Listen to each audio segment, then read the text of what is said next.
दोस्तों, सुबह आप जगे और मान लीजिए आपकी गवर्नमेंट ये अनाउंस कर दे कि आप कल से सरकार के खिलाफ कुछ भी नहीं बोल सकते हैं।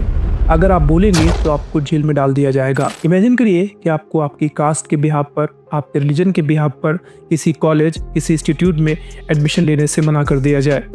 इमेजिन करिए कि बस पुलिस वाले आए, आपको अरेस्ट करे और बिना कोई रीज़न बताए आपको जेल में डाल दे और आपका ट्रायल भी ना हो। और जब हम अपने आसपास देखते हैं, अपने चारों ओर देखते हैं, तो हमें महसूस होता है कि हम फ्री हैं। हम जो चाहे वो कर सकते हैं, हम जो चाहे वो बोल सकते हैं, बशर्ते उससे किसी दूसरे का नुकसान ना हो। अपने करियर को लेकर हम कोई भी चुनाव कर सकते हैं। हमें क्या बनना है ये हम डिसाइड कर सकते हैं। इसके अलावा हमें अनावश्यक बिना ग्राउंड बताए हमें पुलिस अरेस्ट नहीं कर सकती।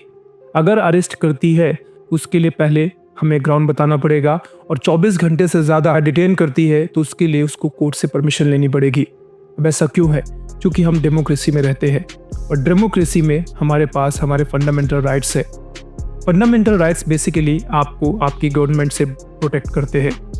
कुछ लोगों को ये लगता है फंडामेंटल राइट्स हमें जीने में सहूलियत प्रोवाइड करते हैं, जबकि सच्चाई ये है फंडामेंटल राइट्स आपकी गवर्नमेंट के बीच में एक ढाल है। आपकी गवर्नमेंट अपनी पावर्स का मिसयूज ना कर सके, इसीलिए आपको कॉन्स्टिट्यूशन ने फंडामेंटल राइट्स दिए हैं। बेसिकली फंडामेंटल राइट्स का इस्तेमाल हम गवर्नमेंट के अगेंस्ट ही करते हैं। यानी गवर्नमेंट जब भी अपने पावर का मिसयूज करती है, हमारे फंडामेंटल राइट्स का वायलेशन करती है, तो हम उनके अगेंस्ट रेड पिटीशन दायर कर सकते हैं सुप्रीम कोर्ट में। ये इन्फोर्स करा सकते हैं अपने फंडामेंटल राइट्स। अच्छा, तो आज का आप समझ गए होंगे टॉपिक। आज का बेसिकली जो टॉपिक है that is part 3 of constitution, जो कि फंडामेंटल पर बेस्ड है। और आज हम बहुत डिटेल में डिस्कशन वर्क करने वाले हैं क्या है फंडामेंटल राइट और कैसे हमारी लाइफ को इम्पैक्ट करता है। अगर आप लॉ स्टूडेंट हैं तो ठीक ही है। अगर आप लॉ स्टूडेंट नहीं भी हैं तो ये पार्ट आपके लिए जानना बहुत ज़रूरी है, क्योंकि अगर आप अपने फंडामेंटल राइट्स को जानते हैं तो आपके वे ऑफ थिंकिंग बदल जाएगी। कॉन्स्टिट्यूशन एक ऐसी बुक है जो आपको सारे के सारे राइट्स प्रोवाइड करती है। वो राइट्स जिससे आप अपनी ज़िंदगी को और बेहतर बना सकते हैं। वो राइट्स जिससे आप किसी सरकार द्वारा अगर आपको हरास किया जाता है, अपने पावर्स का मिसयूज किया जाता है, तो आप उसके अगेंस्ट खड़े हो सकते हैं। क्या है फंडामेंटल राइट्स, आज हम जानेंगे इस वीडियो में। उससे पहले कुछ सवाल हैं जो मैं आपसे पूछता हूं और इन सवालों के जवाब आपको इसी वीडियो में मिल जाएंगे। तो आपको क्या करना है, आपको इस वीडियो को देखना है और बाद में आपको कमेंट सेक्शन में जाकर इन सवालों के जवाब देने हैं। वो हम आगे देखने वाले हैं। पहला सवाल ये है, क्या एक प्राइवेट कॉलेज आपको एडमिशन देने से इनकार कर सकता है आपकी कास्ट बेसिस पे? मतलब मान लीजिए आप दलित है या फिर आप मुस्लिम है और आप किसी कॉलेज में जाते हैं जो कि प्राइवेट कॉलेज है, तो क्या वो आपको एडमिशन देने से मना कर सकता है? क्योंकि थोड़ी देर पहले मैंने आपको बताया कि ये आपके और सरकार के बीच में ढाल है फंडामेंटल राइट्स। लेकिन सवाल ये है कि अगर हम गवर्नमेंट कॉलेज की बात करेंगे तब तो ठीक है, क्योंकि उससे तो गवर्नमेंट कंट्रोल करती है। लेकिन अगर हम किसी प्राइवेट कॉलेज की बात करेंगे तो क्या फंडामेंटल राइट्स हमें वहाँ भी प्रोटेक्ट करेंगे? तो ये आपके लिए सवाल है जो आपको आज इस वीडियो के ख़त्म होते होते मिल जाएगा, लेकिन आपको इसको जवाब देना पड़ेगा कमेंट सेक्शन में। अगला सवाल ये है, क्या पार्लियामेंट के पास वाकई में ये पावर है कि वो रिजर्वेशन सिस्टम को ख़त्म कर सके? अगला सवाल ये है, क्या कोई एक नया लॉ बना करके सोशल मीडिया में सरकार अगर चाहे तो अपने क्रिटिक्स को दबा सकती है? ये 3 सवाल आपके हैं जो आपको जवाब देने हैं इस वीडियो के ख़त्म होने तक। आपको इस वीडियो को देखना है और वैसे भी आपको इस वीडियो के ख़त्म होने तक इन सवालों के जवाब मिल जाएंगे। तो इस वीडियो को देखिए और इन सवालों के जवाब दीजिए। तो चलिए स्टार्ट करते हैं। मेरा नाम आमिर है और मैं हूं आपका लॉ टीचर, और ये आपकी कॉन्स्टिट्यूशन सीरीज़ की आई गेस 4वीं या 5वीं क्लास होगी, जिसमें हम बात करने वाले हैं फंडामेंटल राइट्स पर। इससे पहले हमने ऑलरेडी पार्ट 1, पार्ट 2 प्रेम्बल के साथ इन टॉपिक्स को ख़त्म कर लिया है और अब आपका स्टार्ट हो रहा है फंडामेंटल राइट्स। अगर हम कहते हैं कॉन्स्टिट्यूशन में सबसे इंपॉर्टेंट अगर कोई हिस्सा है तो वो है फंडामेंटल राइट्स का, जो कि पार्ट 3 ऑफ कॉन्स्टिट्यूशन है। इसके बारे में अगर हम बात करेंगे तो सबसे पहले हम बात करेंगे the very important person of constitution assembly. वो थे भीमराव अम्बेडकर, जिनको हम डॉक्टर भीमराव अम्बेडकर, डॉक्टर बाबा साहब भी कहते हैं। उनका एक बड़ा ही फेमस कोट था जो उन्होंने स्टार्टिंग में बोला था, if I was asked to name any particular article in the constitution the most important an article without which is the constitution would be nullity, I could not refer to any other article except article 32। उन्होंने कहा था, अगर मैं constitution के सारे articles में से अगर मुझसे कोई पूछा जाए कि सबसे इंपॉर्टेंट आर्टिकल कौन सा है जिसके बिना एक्चुअल में कॉन्स्टिट्यूशन सही से काम करेगा ही नहीं, तो वो कौन सा है? उन्होंने कहा था बिना सोचे मैं इसके लिए आर्टिकल 32 को चुनूंगा। 32 वो आर्टिकल है जो बहुत ही इंपॉर्टेंट रोल प्ले करता है, स्पेशली जब हम बात करते हैं फंडामेंटल राइट्स की। तो ये क्या है एग्जैक्टली आर्टिकल 32? तो आज इस वीडियो में हम वो भी जानेंगे, क्योंकि आपके लिए ये आर्टिकल जानना बहुत ज़रूरी है। कई बार लोग ये सोचते हैं क्या हम सुप्रीम कोर्ट जा सकते हैं? वैसे सुप्रीम कोर्ट एक मिडिल क्लास फैमिली के लिए या आप कह सकते हैं लोअर क्लास फैमिलीज के लिए लगभग ड्रीम जैसा है सुप्रीम कोर्ट जाना। लेकिन अगर आपको पता ना हो तो मैं बता दूं, आर्टिकल 32 आपको ये पावर देता है, आपको ये अधिकार देता है कि आप रेड पिटिशन के द्वारा डायरेक्टली आप सुप्रीम कोर्ट में अपने फंडामेंटल राइट्स अगर आपके वायलेट हुए हैं तो वहाँ पर आप याचिका लगा सकते हैं, पिटिशन लगा सकते हैं, जिस पे सुप्रीम कोर्ट में सुनवाई होगी। तो ये एक्चुअल में कैसे काम करता है, क्या है आर्टिकल 32, हम इसमें भी बात करेंगे। तो चलिए स्टार्ट करते हैं और देखते हैं अपना आज का ये वीडियो। सबसे पहले हम बात करते हैं क्या है fundamental rights, what are the fundamental rights. अगर हम फंडामेंटल राइट्स की बात करें तो fundamental rights are the rights that are guaranteed by the constitution to every single citizen of India. They are mentioned in part 3 जो कि start होते हैं आर्टिकल 12 से आर्टिकल 35 तक इंडियन कॉन्स्टिट्यूशन के। इसके अगर हम फीचर्स की बात करें तो बेसिकली ये फंडामेंटल राइट्स का जो आप कह सकते हैं पार्ट है, बेसिकली ये 4 चीज़ों पर डिपेंड करता है। पहला दैट इज़ कॉल्ड जस्टिसेबल। इसका मतलब होता है कि आप डायरेक्टली अगर आपका फंडामेंटल राइट वायलेट हुआ है तो आप सीधे कोर्ट जा सकते हैं और उसके लिए आप वहाँ से रेमेडी प्राप्त कर सकते हैं। दूसरा यूनिवर्सल। इसका मतलब क्या हुआ, फंडामेंटल राइट्स किसी एक व्यक्ति विशेष के लिए, किसी एक समाज विशेष के लिए नहीं है, ये इंडिया के हर एक नागरिक के लिए है, ये हर एक नागरिक को मिलते हैं। अगला रेस्ट्रिक्ट गवर्नमेंट पावर, ये मैं पहले ही बता चुका हूँ। फंडामेंटल राइट्स अगर कुछ कोई पूछेगा हमसे कि क्या है तो हम कहेंगे हमारे और सरकार के बीच में एक ढाल है। सरकार के पास ढेर सारे रिसोर्सेस है, ढेर सारे पावर है, हमारे पास भी पावर है, और वो जो हमारी पावर है दैट इज़ फंडामेंटल राइट्स। सरकार बिना रीज़न के हमें ऐसे ही जेल में उठाकर नहीं डाल सकती है। सरकार बिना रीज़न के ऐसे ही किसी जॉब में हमें जॉब ज्वाइन करने से हमें रोक नहीं सकती है अगर हम एग्ज़ाम क्लियर करते हैं या जो भी उसके मापन बनाते हैं उसके लिए। तो यहाँ पर हमारे और सरकार के बीच में एक खड़ी ढाल that is called fundamental rights. इसे वेस्टर्न कंट्रीज से, वेस्टर्न डेमोक्रेसी से इंस्पायर करके बनाया गया है। चलिए हम बात करते हैं और कि why were fundamental rights added to the constitution. भारतीय संविधान में फंडामेंटल राइट्स को क्यों जोड़ा गया था, ये क्वेश्चन आता है। कहते हैं when India got freedom in 1947, जब भारत आज़ाद हुआ था 1947 में, we had just escaped from the British rule. हम ब्रिटिश रूल से बस आज़ाद ही हुए थे, which was full of discrimination. जब ब्रिटिश रूल्स की बात करते हैं तो वहाँ पर बहुत सारा भेदभाव था। अगर हम पुराने समय को पढ़ते हैं तो हमें पता चलता है ब्रिटिशर्स हमारे साथ भेदभाव करते थे। लिमिटेड ही राइट्स हमारे पास थे, कास्ट के बेसिस पे, रिलीजन के बेसिस पे, जेंडर के बेसिस पे हमारे साथ भेदभाव होता था। तो जैसे ही हम देश हमारा आज़ाद हुआ उन सब से, तो केवल आज़ादी हमें किससे, ब्रिटिशर्स से चाहिए थी या हमें उस भेदभाव से भी चाहिए थी। बेसिकली जब हम आज़ादी की लड़ाई की बात करते हैं तो उसमें महिलाओं ने हिस्सा लिया था, अलग अलग जात के लोगों ने हिस्सा लिया था। तो सीधी सीधी बात है, जब ब्रिटिशर से आज़ादी मिली तो उसके साथ साथ जो निचला तमगा था, जिसमें हम बात करते हैं ट्राइबल कम्युनिटीज़ की या SC/ST कम्युनिटी की, दलित समाज की, या हम औरतों की बात करते हैं, तो सवाल ये आता है तो वो तो क्या सोचेंगे, उनको आज़ादी मिल गई है ब्रिटिशर से, लेकिन जो पहले का सिस्टम था, जैसे हम छुआछूत की बात करते हैं, वो तो अभी भी उसके दायरे में आते, गुलाम थे वो, अभी भी उनके साथ भेदभाव किया जाएगा। उनको आज़ादी चाहिए थी, उनको समानता का अधिकार चाहिए था, उसके लिए फंडामेंटल राइट्स को जोड़ा गया। The leaders of constitutional assembly had seen how, उन्हें देखा कैसे ब्रिटिश ने रिस्ट्रिक्ट किया था हमारा बोलने का अधिकार। यानी ब्रिटिश काल में ऐसे ही कोई भी न्यूज़पेपर अगर पब्लिश होता था तो उस न्यूज़पेपर एडिटर को जेल में डाल दिया जाता था। ये उन्होंने देखा। इंडिया को बराबरी ट्रीट नहीं किया गया, इंडियंस को उनको अलग अलग ट्रीटमेंट मिला, छुआछूत जैसी चीज़ें थी। इसके साथ साथ गवर्नमेंट के अधिकार था कि वो लोगों को without any reason particularly arrest कर ले। इसके लिए उन्होंने एक सेडिशन लॉ बनाया था, जिसके तहत राजद्रोह आप कह लीजिए कि अगर आप गवर्नमेंट के खिलाफ कुछ बोलेंगे तो आपको उसके लिए जेल में डाल दिया जाएगा। तो ये सारी चीज़ें यानी ड्यूरिंग जब हम ब्रिटिश रूल में थे तो हमने सब कुछ सहा। अब सीधी सीधी बात है, जब 1947 में आपका कंट्री आज़ाद हुआ तो आज़ादी के बाद कम से कम कुछ ऐसी चीज़ें बनाई जाएंगी ताकि अब लोगों को वो चीज़ें न सहन करनी पड़े। ये सारी चीज़ें थी जिन्होंने बेसिकली आप कह सकते हैं फंडामेंटल राइट्स को जन्म दिया। अब हम फंडामेंटल राइट्स जो हमारे हैं उनका सोर्सेज क्या है, कहाँ से लिए गए हैं, यूएसए से, यूके से, फ्रांस से और कनाडा से अलग अलग पोर्शन लिया गया है। जैसे बिल्स ऑफ राइट है, फ्रीडम ऑफ स्पीच है, इक्वलिटी है, ड्यू प्रोसेस है, ये यूएसए से लिया गया है। रूल ऑफ लॉ कैसे काम करेगा, ये यूके से लिया गया है, यूनाइटेड किंगडम से। Ideas of liberty, equality, fraternity, ये कहाँ से लिया गया है, फ्रांस से। रिस्ट्रिक्शन और फंडामेंटल राइट्स, ये कहाँ से लिया गया है, कनाडा से।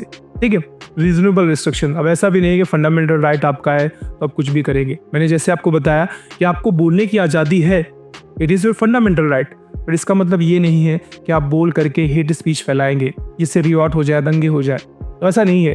फंडामेंटल राइट है बट रीजनेबल रिस्ट्रिक्शन के साथ हैं आपके पास। अब हम आगे बात करते हैं, what did our leaders say about the fundamental rights. अलग अलग लीडर्स ने फंडामेंटल राइट्स के बारे में क्या कहा है, अगर हम वो जानने की कोशिश करेंगे तो डॉक्टर BR अम्बेडकर, जिनको हम कहते हैं कॉन्स्टिट्यूशन असेंबली के चेयरपर्सन थे, उन्होंने इस बारे में क्या कहा।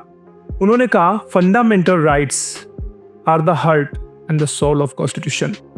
उनका ये मानना था कि जो फंडामेंटल राइट्स है वो संविधान की सोल है, हार्ट है, उसके बिना तो कॉन्स्टिट्यूशन डेमोक्रेसी काम करेगा ही नहीं सही से।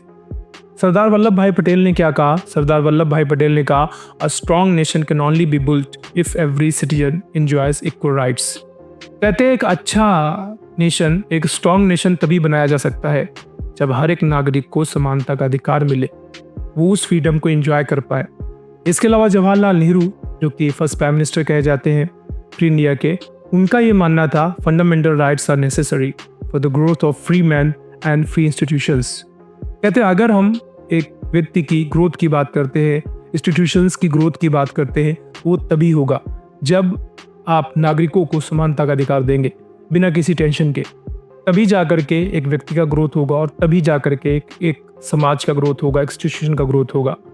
अब इसमें डिबेट्स क्या क्या थे, डिबेट्स ये थे पार्लियामेंट असेंबली में, उस समय कॉन्स्टिट्यूशन असेंबली में कुछ लीडर्स ये चाहते थे उनके पास एब्सोल्यूट राइट हो किसी रिस्ट्रिक्शन के बिना। Some feared that absolute rights would be great anarchy। और जब वो लोग कुछ स्पेशल राइट्स मांग रहे थे, जैसे हम बात करते हैं अभी भी हम देखते हैं कि PM को, CM को या गवर्नर को, प्रेसिडेंट को कुछ स्पेशल राइट्स मिलते हैं, लेकिन कुछ लोगों का ये मानना था कि अगर उनको हम स्पेशल राइट्स दे भी देंगे तो इससे फ़ायदा ही क्या हुआ। एक तरफ हम समानता की बात करते हैं जहाँ पर हर एक व्यक्ति को इक्वली ट्रीट किया जाएगा, वहीं हम कुछ गवर्नमेंट ऑफिशियल्स को कुछ स्पेशल राइट्स दे रहे हैं। तो ये जब बात बहस चल रही थी पार्लियामेंट पे, तो इसका एक कंक्लूजन क्या निकाला गया कि a balance approach was taken, rights were given but with regional restriction. हाँ, अधिकार तो दिए गए हैं उनको, लेकिन उसमें भी कुछ रिस्ट्रिक्शंस लगाए गए हैं। ठीक है, कि आप इन सिचुएशंस पे ये चीज़ें आपको मिलेंगी। तो वही चीज़ों की हम बात करते हैं, जैसे आप अपने यहाँ पे देखते हैं इमरजेंसी का प्रोविज़न है।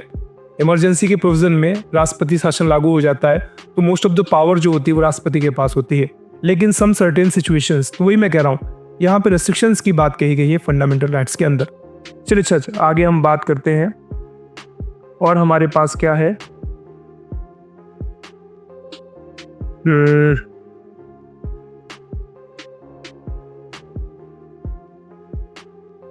फंडामेंटल राइट्स कॉन्स्टिट्यूशन के पार्ट 3 में है। मैंने बताया जो आपका स्टार्ट होता है आर्टिकल 12 से लेकर के आर्टिकल 35 तक के बीच। फंडामेंटल राइट्स को 6 कैटेगरियों में डिवाइड किया गया है, जिसमें राइट टू इक्वलिटी है 14 से 18 तक, राइट टू फ्रीडम है 19 से 22 तक, राइट अगेंस्ट एक्सप्लॉयटेशन है 23 और 24 में, right to freedom of religion है 25 से 28 तक, कल्चरल एजुकेशन का है 39 एंड 30, और राइट टू कॉन्स्टिट्यूशनल रेमेडीज 32। अब सवाल आता है 31 कहाँ गया। तो 31 पहले फंडामेंटल राइट था, अब उसको बदल करके लीगल राइट बना दिया गया है। अब ये क्या है, कैसे काम कर, देखिए मैं बहुत डिटेल में क्लास लाने वाला हूँ, एक एक आर्टिकल को बहुत डिटेल में समझेंगे। अब एक ही क्लास अगर हम उस पर बनाएंगे कि सारे के सारे आर्टिकल्स को कवर करें तो वो क्लास बहुत बड़ी हो जाएगी। तो मेरा मूल मोटो था कि पहले मैं आपको इसकी इंपॉर्टेंस समझाऊँ, इसमें कि एक्चुअली फंडामेंटल राइट्स क्यों ज़रूरी हैं आपको जानने। इसके बाद हम एक एक आर्टिकल को कवर करेंगे, आर्टिकल के साथ साथ उसके सब कैटेगरीज जो भी सब क्लॉज है सबको देखेंगे, सारे के सारे जो केसेस इंपॉर्टेंट है जो कि हिस्ट्री में रोल प्ले करते हैं, केशवरंजन भारती केस, वो तो अभी हम डिस्कस करने वाले हैं। इसके साथ साथ और भी कई सारे केसेस थे, मेनका गांधी केस हुआ है जो कि फंडामेंटल राइट्स को लेकर के था, कॉन्स्टिट्यूशनल बेंच कैसे काम करती है, अगर आप सुप्रीम कोर्ट में जाना चाहते हैं अपने फंडामेंटल राइट्स को लेकर के तो आप कैसे जाएंगे, तो सारा कुछ हम देखेंगे। चलिए पहले हम बात कर लेते हैं राइट टू इक्वलिटी क्या है 14 से 18 तक। No discrimination, equal opportunities. कुल मिला के ऐसे समझ लीजिए आप कि आपको जात के बिहाफ पर कहीं पे आप एडमिशन लेने के लिए जाते हो, आपका मान लीजिए फैमिली बैकग्राउंड बहुत स्ट्रांग है, किसी दूसरे व्यक्ति का फैमिली बैकग्राउंड उतना वीक है, और फिर आप दोनों लोग जाते हो कॉलेज में एडमिशन लेने के लिए, तो फैमिली बैकग्राउंड स्ट्रांग होने की वजह से किसी के आपका फैमिली बैकग्राउंड वीक होने की वजह से ऐसा नहीं होगा कि आपको एडमिशन ना मिले और उसको मिल जाए, यानी भेदभाव नहीं होगा। ये आपका आर्टिकल 14 है। 15 की बात करेंगे तो रिलीजन के बेसिस पर आपके साथ डिस्क्रिमिनेशन नहीं होगा। ऐसे जब हम बात करते हैं तो आर्टिकल 14 to 18 ये बेसिकली बात करता है इक्वलिटी की, समानता की बात करता है। ठीक है, अगला है आर्टिकल 19, 22, आर्टिकल 19 और 22, 19 से लेकर 22, 19, 20, 21, 22।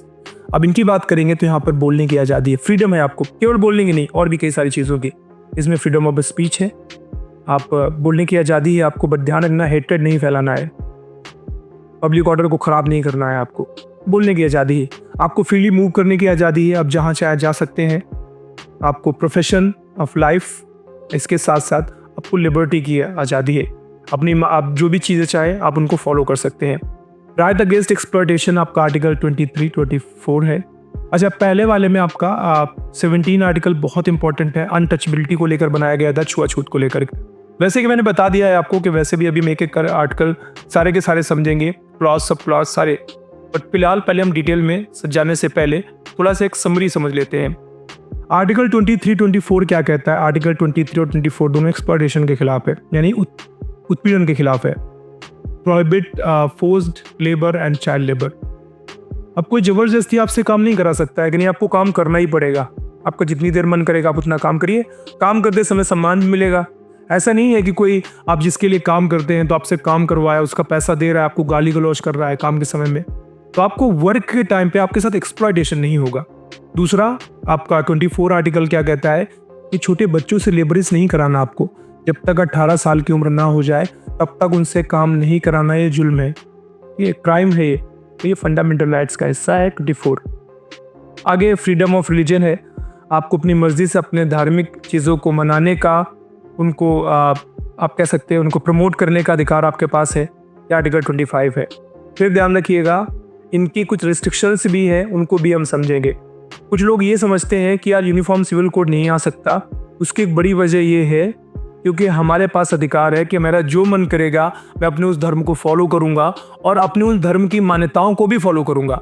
जैसे एक ट्रिपल तलाक इशू रहा है, या इसके साथ साथ मुस्लिम्स को लेकर के, हिंदूज़ को लेकर के अपनी अपनी मान्यताएं हैं। तो यहाँ पर सवाल ये आता है क्या यूनिफॉर्म सिविल कोड बनाया जा सकता है? हालांकि यूनिफॉर्म सिविल कोड भी एक बड़ा इंपॉर्टेंट टॉपिक है जिस पे हम कभी बात करेंगे डिटेल में, बट अभी समझ लीजिए आर्टिकल 25, 26 और 27 अगर हम इनकी बात करेंगे तो यस, आपको अधिकार है अपने रिलीजन पे बने रहने का, उसको सेलिब्रेट मनाने का, इसके साथ साथ उसको प्रमोट करने का भी आपको अधिकार है।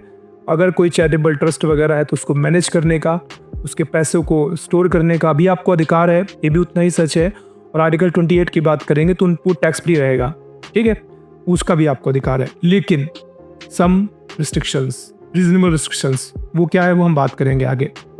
29, 30 है आपका कल्चर और एजुकेशन को लेकर के, protect the right of minorities.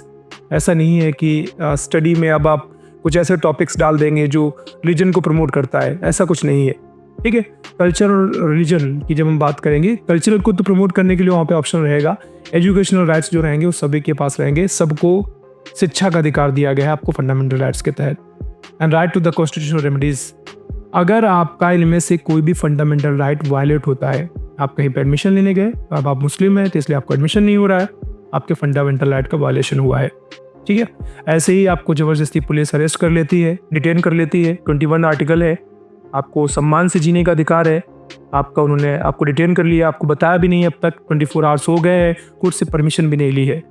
इसके बाद मान लीजिए आपको छोड़ दिया गया, अब आप आज़ाद हुए, तो आप सीधे रेड पिटीशन लगा सकते हैं सुप्रीम कोर्ट में आप रेड पिटीशन लगाएंगे, आपके उस पिटीशन को सुना जाएगा, उस पर तुरंत एक्शन लिया जाएगा। आर्टिकल 32 कुल मिला के आप ये कह सकते हैं सुप्रीम कोर्ट को अधिकार देता है कि वो जो भी लॉ सरकार बना रही उनको भी रिव्यू करे, वो लॉ सही है या नहीं सही है। आपको अधिकार देता है कि आप सीधे उन लॉज को लेकर के, आपके फंडामेंटल राइट्स के वायलेशन को लेकर के सीधे सुप्रीम कोर्ट जा सकते हैं। आर्टिकल 32।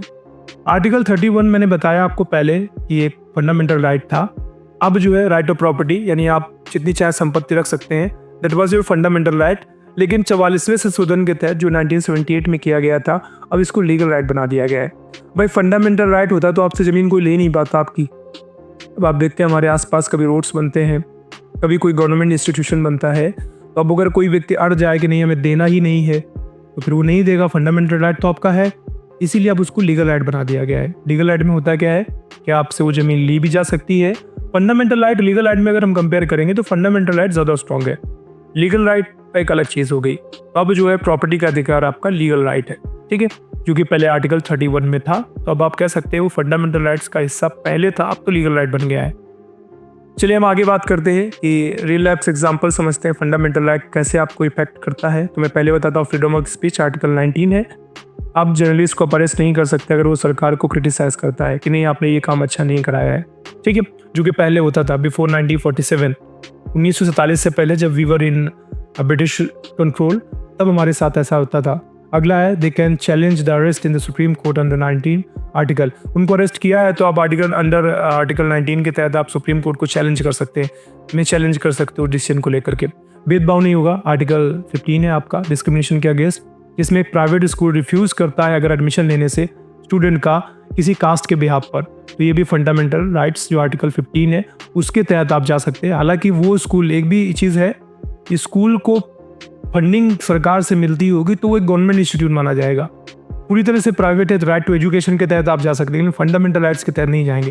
फंडामेंटल राइट्स को ध्यान में रख के सरकार लॉज बनाएगी। देखिए फंडामेंटल राइट्स जो होते हैं बेसिकली वो सरकार के अगेंस्ट है, सरकारी बॉडीज के अगेंस्ट है। कोई भी ऐसी संस्था है जिसमें सरकार से फंडिंग आती है तो आप ये उसको सरकार का हिस्सा मान सकते हैं। जैसे कोई प्राइवेट स्कूल है लेकिन उसको फंडिंग सरकार से मिलती है, वो स्कूल ऐसा करता है तो फंडामेंटल राइट्स है आपका, ठीक है।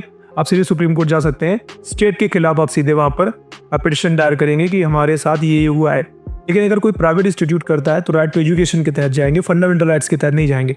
फंडामेंटल राइट जो बेसिकली है वो गवर्नमेंट के अगेंस्ट है, ठीक है, गवर्नमेंट से आपको प्रोटेक्ट करता है।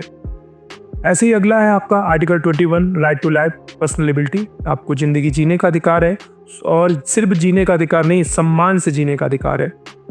इसमें एक बड़ा फेमस सा केस आया था, मेनका गांधी का केस था। आई गेस उनका पासपोर्ट जब्त कर लिया गया था किसी इन्वेस्टिगेशन के तहत, उन्हें कहीं जाना था, तो उन्होंने आर्टिकल 21 को लेकर के सुप्रीम कोर्ट में याचिका लगाई थी, जिसमें उन्होंने कहा था कि आर्टिकल 21 उनको राइट देता है कि वो फ्रीडम से कहीं पे मूव कर सकते हैं और आप उनको सम्मान से जीने का अधिकार देता है। अगर आप किसी का ऐसे पासपोर्ट जब्त कर लेंगे तो उससे उनकी लिबर्टी खराब हो रही है, और जहां पर उनके पक्ष में चीज़ बोली गई थी। अब अगला है why are the fundamental rights not absolute, ठीक है। Fundamental rights are not unlimited, ऐसा नहीं है कि बिल्कुल अनलिमिटेड फंडामेंटल राइट्स दे दिए गए। There are reasonable restrictions to balance individual freedom and national security. Fundamental rights unlimited नहीं है, एक रिस्ट्रिक्शन भी है ताकि नेशनल सिक्योरिटी को भी बचाया जा सके, देश की अखंडता बनी रहे, उसको ध्यान में रख करके फंडामेंटल राइट्स को ही फॉलो किया जाता है। एग्जाम्पल आर्टिकल 19 मैं आपको बता चुका हूँ, फ्रीडम ऑफ स्पीच है, आपको बोलने का अधिकार देता है आज़ादी से, लेकिन इसका मतलब ये नहीं कि आप हेट्रेड फैलाएंगे। क्या है, you have the right to speak but you can not use it to spread hate speech और इंसाइट वायलेंस। अब ऐसा कोई हेट स्पीच नहीं दे सकते जिससे वायलेंस हो जाए, रियॉट्स हो जाए, तो वो फिर आपका आर्टिकल 19 आपको ये सिक्योरिटी नहीं देता है, आपको जेल जाना पड़ेगा। ऐसे केस था रमेश थापर का, जो कि स्टेट ऑफ मद्रास के अगेंस्ट था, जिसमें सुप्रीम कोर्ट ने रूल किया था that the freedom of speech can not be restricted arbitrarily unless it disturbs the public order. आपको फ्रीडम ऑफ स्पीच को रिस्ट्रिक्ट नहीं किया सकता, कब तक, जब तक ये पब्लिक ऑर्डर को खराब ना करे, पब्लिक को नुकसान ना हो इन चीज़ों से, तब तक आपको आपका फंडामेंटल राइट्स मिलेगा, ठीक है। आगे हम बात करेंगे सबसे ज़्यादा पावरफुल, अगर हम आर्टिकल की बात करेंगे तो आर्टिकल 32 है, जो कि भीम अम्बेडकर जी ने कहा था। उन्होंने क्या कहा था, कार्ड article 32 is the heart and soul of constitution if you give the power to directly approach the supreme court if their fundamental rights are violated. मैं आपको पहले बता चुका हूँ, अगर आपके किसी फंडामेंटल राइट का वायलेशन हुआ है तो सीधे सुप्रीम कोर्ट जा सकते हैं, रेड पिटिशन के थ्रू आपकी सुनवाई सुप्रीम कोर्ट में डायरेक्टली सुनी जाएगी। इसके लिए आपको लोअर कोर्ट, हाई कोर्ट जाने की जरूरत नहीं है। अगर आपके फंडामेंटल राइट का वायलेशन हुआ है तो आर्टिकल 32 आपको ये पावर देता है, आपको ये अधिकार देता है कि सीधे रेड पिटिशन आप सुप्रीम कोर्ट में लगाएंगे, और सुप्रीम कोर्ट इस चीज़ को देखेगा कि वाकई में आपके फंडामेंटल राइट का वायलेशन हुआ है, और अगर हुआ है तो आपको उसके लिए रेमेडी प्रोवाइड कराएगा। अब हम बात करेंगे टाइप्स ऑफ राइट्स जो कि आपको मिले हैं क्या हैं, किस प्रकार से हैं। पहला है हैबेस कॉर्पस, इसमें produce the body and stop illegal detention. कुल मिला के आपकी बॉडी के खिलाफ डिटेंशन है, इलीगल तरीके से आपको डिटेन किया जा रहा है, उससे आपको रोकेगा। अगला मैडमस, इसमें orders the public official to do their duty. जो भी पब्लिक ऑफिशियल्स है, सरकारी कर्मचारी हैं, उनको उनका काम करने का ऑर्डर देती है। प्रोहिबिशन रोक है लगाती है। Stop to the lower court from the over stepping its power, अपनी पावर्स का गलत इस्तेमाल करने से रोक लगाता है। अगला है सॉलिडरी cancels the illegal order of the lower court. Lower court अगर कोई गलत ऑर्डर देती है तो आप हाई कोर्ट जाएंगे, सुप्रीम कोर्ट जाएंगे, उनको कैंसिल करने का ऑर्डर उनके पास है नहीं। हायर कोर्ट के पास लोअर कोर्ट्स के ऑर्डर्स को कैंसिल करने का पावर देता है। अगला challenge the right to a person to hold the public office. ठीक है, अपने राइट को होल्ड करने का पावर आपको देता है fundamental rights. Kesavananda Bharati versus state of Kerala 1973 का एक केस आया था जिसमें सुप्रीम कोर्ट ने कहा था कि पार्लियामेंट अमेंडमेंट तो कर सकती है लेकिन दोबारा से कॉन्स्टिट्यूशन को लिख नहीं सकती। एक हिस्टोरिकल, एक बहुत ही अच्छा केस था जिसमें कई सारे आर्टिकल्स के तहत कुल मिला के वो पिटिशन लगाया गया था, जिसमें आर्टिकल 15 था, समानता का अधिकार था, आर्टिकल 25, 26 को लेकर के था, और पेम्बल की भी बात उसमें कही गई थी। ये एक डिटेल्ड टॉपिक होने वाला है जिसमें हम क्या क्या की इश्यूज़ थे, इसमें जो लॉयर्स का था वो क्या आर्ग्यूमेंट था, और फाइनली सुप्रीम कोर्ट ने उसमें क्या वर्डिक्ट दिया था, उस पर हम बात करेंगे। तो जब हम केशव नंदन भारती का केस की बात करते हैं, जो कि एक कुल के एक मठ के पीठाधीश थे केरला के, उन्होंने अपनी जो लैंड थी उनकी अक्वायर की गई थी केरला के द्वारा लैंड रिफॉर्म्स आर्टिकल 39 के थ्रू, उसके अगेंस्ट उन्होंने केस लगाया था, जिसमें सुप्रीम कोर्ट ने उनके पक्ष में नया फैसला। तो ये उस पर बात करेंगे हम। तो फिलहाल आज ये बेसिकली एक इंट्रोडक्शन क्लास थी जो फंडामेंटल्स के बारे में हमें बताती है कि फंडामेंटल राइट्स क्या है, ये कैसे काम करते हैं। अब हम एक एक करके सारे फंडामेंटल राइट्स को देखेंगे। आर्टिकल 12 क्या है, 13 क्या है, 14 क्या है, 15 क्या है, एक एक करके हम सारे के सारे आर्टिकल्स को कवर करने वाले हैं। उम्मीद करता हूँ आपको ये वीडियो पसंद आई है। अगर आपका कोई सजेशन होता है तो वो ज़रूर कमेंट में लिखा करिए। मैं जो क्वेश्चंस पूछता हूँ, मैं आपसे कहता हूँ, उनको कमेंट में लिखा करिए।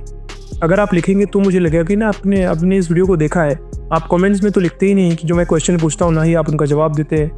तो अगर आप कमेंट में उनका आंसर लिखेंगे तो मुझे पढ़ाने में अच्छा लगेगा और आपको पढ़ने में अच्छा लगेगा, क्योंकि हमारे बीच में कम्युनिकेशन होगा तो वो चीज़ें ज़्यादा बेटर काम करेंगी। तो आज की क्लास फिलहाल यहीं पे समाप्त होगी। कल फिर मिलेंगे, फंडामेंटल सीरीज स्टार्ट करेंगे हम।